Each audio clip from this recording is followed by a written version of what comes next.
Hello అండి అందరికీ. ఈరోజు నేను మీకు సారికంద కర్రీ మీ అందరికీ నచ్చే విధంగా ఎలా చేసుకోవాలో చూపిస్తాను. దానికి కావలసిన పదార్థాలు: ఆవాలు అర స్పూన్, జీలకర్ర అర స్పూన్, మినపగుడ్లు 1 స్పూన్, అల్లం వెల్లుల్లి పేస్ట్ 1 స్పూన్, పసుపు అర స్పూన్, కారం తగినంత, పచ్చిమిర్చి చిన్నవి 3, కరివేపాకు 1 రెమ్మ, కొత్తిమీర కొంచెం, టమాటాలు 3, ఉల్లిపాయలు చిన్నవి 2, సారికంద అర కేజీ, నూనె 2 స్పూన్లు. ముందుగా దుంపల్ని పొట్టు తీసుకొని చిన్న ముక్కలుగా కట్ చేసి పెట్టుకోవాలి. ముందుగా కట్ చేసి పెట్టుకున్న దుంపల్ని 2 టైమ్స్ వాష్ చేసుకోవాలి.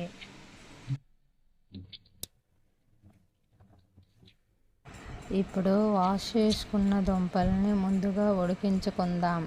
అందులోకి ఒక మీడియం సైజు 2 గ్లాసుల వాటర్ పోసుకొని అందులో 1 స్పూన్ పసుపు, అలాగే 1 స్పూన్ సాల్ట్ వేసుకోవాలి.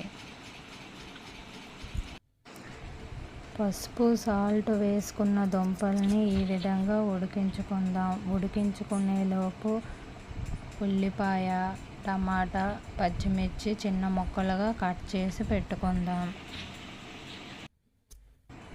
ఇవి ఒక 10 నిమిషాలు అయిన తర్వాత ఉడికాయో లేవో మూత తీసి చూద్దాం.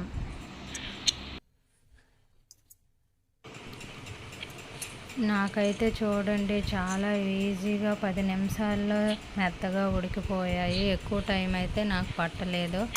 ఇప్పుడు ఈ ఉడికించిన దుంపల్ని సైడ్కి తీసి పెట్టుకుందాం. ఈ దుంపలు ఈ సీజన్లోనే దొరుకుతాయండి. చాలా టేస్టీగా బాగుంటాయి. ఇప్పుడు పోపు వేసుకోవడానికి గ్యాస్ పైన కళాయి పెట్టుకోవాలి.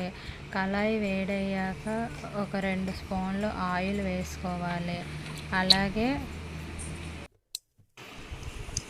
ఇప్పుడు ఆయిల్ వేడయ్యాక అర స్పూన్ ఆవాలు, అర స్పూన్ జీలకర్ర, అలాగే మినపగుడ్లు 1 స్పూన్, అలాగే శనగపప్పు 1 స్పూన్ వేసుకున్నాను.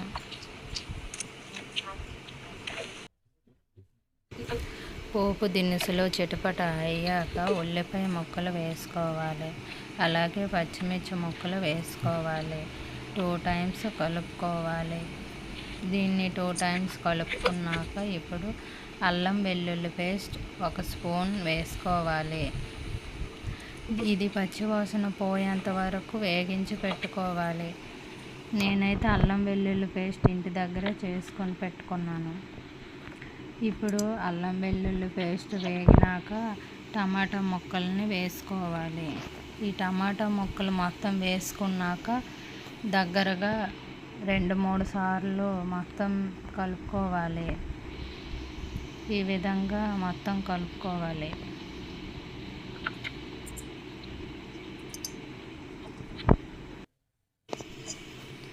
ఇలా కలిపి పెట్టుకున్న టమాటా ముక్కల్లోకి 1 స్పూన్ పసుపు, 1 స్పూన్ సాల్ట్ వేసుకొని 2-3 టైమ్స్ మళ్ళీ కలుపుకోవాలి ముక్కలకి పట్టేటట్టు. ఈ ముక్కల్ని కలుపుకొని దానిపైన మూత పెట్టి 10 మినిట్స్ ఉడికించుకోవాలి. ఇలా 10 మినిట్స్ ఉడికిన తర్వాత మూత తీసి స్మాష్ చేయాలి. మెత్తగా దగ్గరికి చేసుకోవాలి ముక్కల్ని.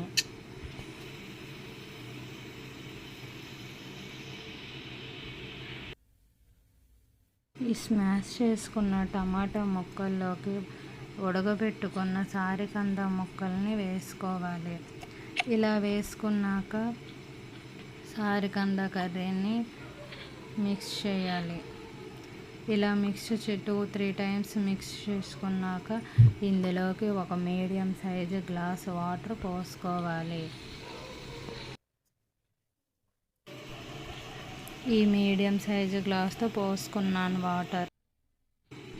ఇలా వాటర్ పోసి పెట్టుకున్న ముక్కల్ని మిక్స్ చేసుకోవాలి. ఇప్పుడు ఈ ముక్కల్ని 10 మినిట్స్ మూత పెట్టుకొని ఉడికించుకోవాలి.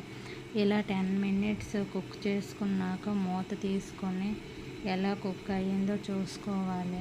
ఈ ముక్కలు దగ్గర పడ్డాక గరం మసాలా 1 స్పూన్ వేసుకొని మిక్స్ చేసుకోవాలి. అలాగే మిక్స్ చేసుకున్నాక కొత్తిమీర వేసుకోవాలి. ఇది ఒక 2 మినిట్స్ కుక్ అయ్యాక ఆఫ్ చేసుకోవడమే. అంతే, టేస్టీగా సారికంద కర్రీ రెడీ అయిపోయిందండి. నాకైతే చాలా బాగా వచ్చిందండి, చాలా టేస్టీగా ఉంది. మీరు కూడా ఈ కర్రీని ఈ విధంగా తయారు చేసుకొని టేస్ట్ చేయండి. ఎలా వచ్చిందో కామెంట్లో చెప్పండి. ఈ వీడియో మీకు నచ్చింది అనుకుంటాను. లైక్ చేయండి, అలాగే మీ ఫ్రెండ్స్కి షేర్ చేసి సబ్స్క్రైబ్ చేసుకోండి.